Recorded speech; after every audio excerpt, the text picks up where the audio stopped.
मैं इसीलिए लगाता हूँ इंडियन वीकेंड देश के चौथे सदन में आएंगे हमारे बीच में आदरणीय सतपाल जी।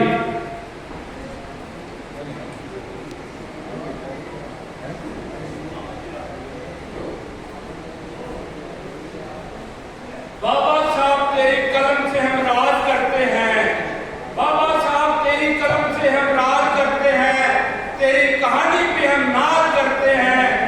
बदलेगा एक दिन वक्त और जमाना, बदलेगा एक दिन वक्त और जमाना, जय भीम के नारों से हम ये आगाज करते हैं। मैं बाबा साहब की 134वीं जयंती पे इन्हें नमन करता हूँ, इन्हें प्रणाम करता हूँ, इन्हें वंदन करता हूँ और आप सभी श्रोताओं को मैं बाबा साहब की 134वीं जयंती में बहुत बहुत बधाइयां देता हूँ।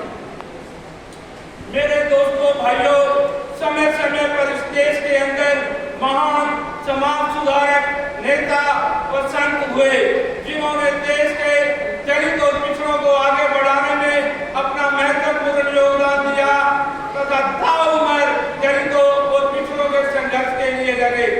इनमें प्रमुख संत कबीर, संत रविदास, रामास्वामी पैगल, बाबा साहब भीमराव अम्बेडकर, ज्योति बाबा फूले, सावित्रीबाई फूले, राम मनोहर लोहिया, जयप्रकाश नारायण जैसे सरीखे नेता थे, जिन्होंने देश के दलित और पिछड़ों को आगे बढ़ाने में अपना महत्वपूर्ण योगदान दिया।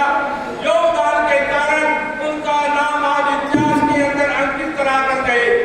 इसी तरह इस देश के अंदर महान अवतारी संत बाबा साहब भीमराव अम्बेडकर पैदा हुए, जिन्होंने देश के दलित और पिछड़ों को आगे बढ़ाने के अंदर अपना पूरा जीवन लगाया। आज देश ही नहीं, विदेशों के अंदर भी बाबा साहब को पूजा जा रहा है। पूरे देश के अंदर तो बाबा साहब को पूजा जा रहा है, पर 35 देशों के अंदर बाबा साहब को आज बहुत श्रद्धा से पूजा जा रहा है। देश के अंदर बाबा साहब के किए गए महान कार्यों की वजह से आज विदेशों के अंदर भी ऐसी छवि है बाबा साहब की, वो उनको भगवान की तरफ पूछते हैं। अमेरिकी राष्ट्रपति डोनाल्ड ट्रंप ने बाबा साहब की आज बहुत तारीफ की है। वहीं चाइना के अंदर वहां के प्रधानमंत्री ली किसिंग ने कहा कि बाबा साहब जैसे लोग बिल्ले ही पैदा होते हैं। आज मेरे दलित और पिछड़े भाइयों, चाइना के अंदर बाबा साहब की 150 फुट ऊंची बड़ी प्रतिमा, विशाल प्रतिमा, वहां के प्रधानमंत्री ली किसिंग आज उसका उद्घाटन कर रहे हैं।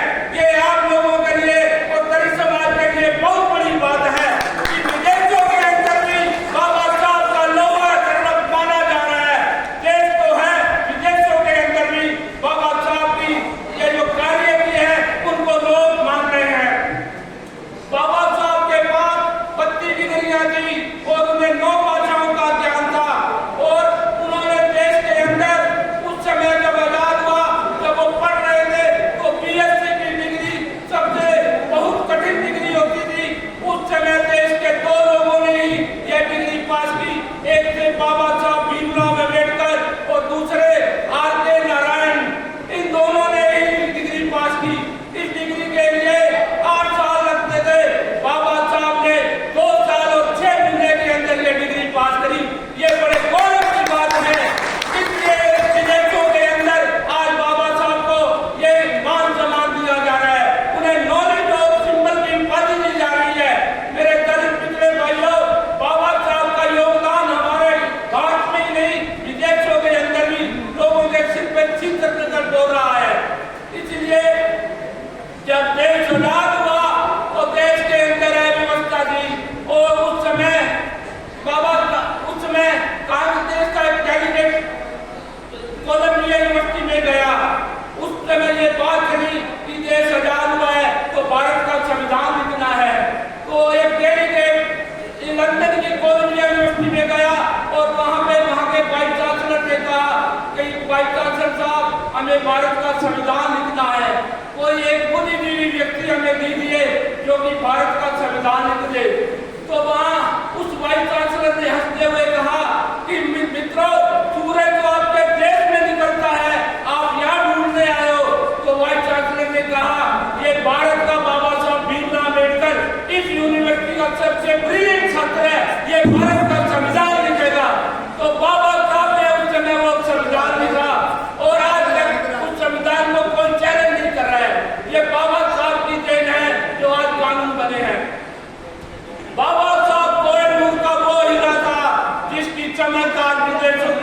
नहीं है। एक हीरा महारानी एलिजाबेथ के पास है और एक हीरा हमारे बाबा साहब अम्बेडकर थे, जिनकी चमक जब तक सृष्टि पर मानव होगा तब तक उनकी चमक ऐसे ही नजर आएगी, उनकी चमक युगों युगांतर तक रहेगी। इसी तरह दोस्तों बाबा साहब ने बहुजन हिताय बहुजन सुखाय की बात की। उनके अंदर सभी वर्गों की सोच थी, किसी एक वर्ग विशेष की नहीं थी, हर वर्ग की सोच थी। इस कारण ने भारत का सर्वोच्च सम्मान भारत रत्न से सम्मानित किया गया। शहीद आजम भगत सिंह ने अपनी किताब में लिखा कि बाबा साहब जैसे लोग फिर में पैदा होते हैं। उन्होंने देश से लिया नहीं, उन्होंने देश को दिया ही दिया। इस कारण आज विश्व आज उनकी बातों को मानता है। बाबा साहब हर जगह, हर विदेश, हर भारत के अंदर आज इन्हीं कारणों से पूजे जा रहे हैं।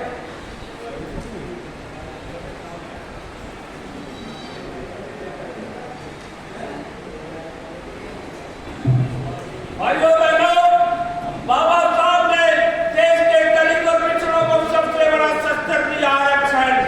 बाबा साहब ने आप लोगों को आरक्षण दिया तो देश की राजनीति और सरकारी नौकरियों के अंदर आपका हक मिला। देश के अंदर राजनीति के अंदर हक मिला तो आप लोग संसद और विधानसभा में पहुंचे।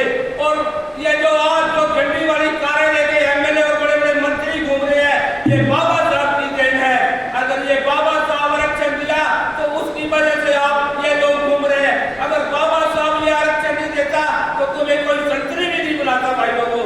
इसी तरह देश के अंदर सरकारी नौकरियों के अंदर बाबा साहब ने आरक्षण दिया तो देश की बड़ी बड़ी पोस्टों आईएएस, आईपीएस और बड़ी बड़ी पोस्टों पर दलित और पिछड़े समाज के लोग लगे।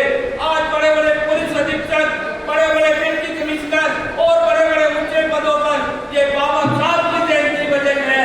नहीं तो आपको कोई पीएन भी नहीं बनाता मेरे भाई लोगों, कोई पीएन भी नहीं बनाता।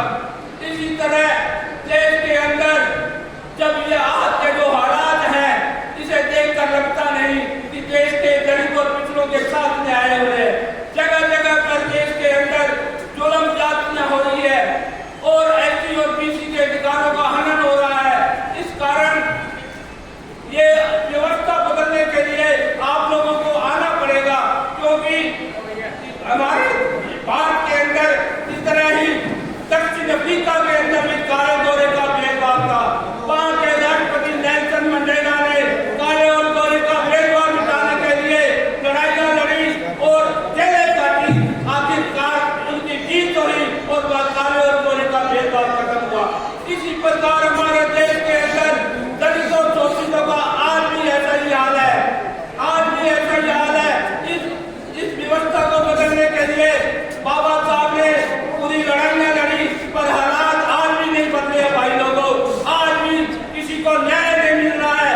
अभी जयपुर के अंदर एक मंत्री को, एक विधायक को मंदिर में जाकर मंदिर को धोया गया है। यूपी के अंदर एक किस्सा जो दलित समाज का था, उसका ट्रांसफर हुआ तो उसके बाद एक नया जज आया तो उसने पूछा वो जिस पक्ष तो उन्होंने कहा सर ये दलित समाज के जज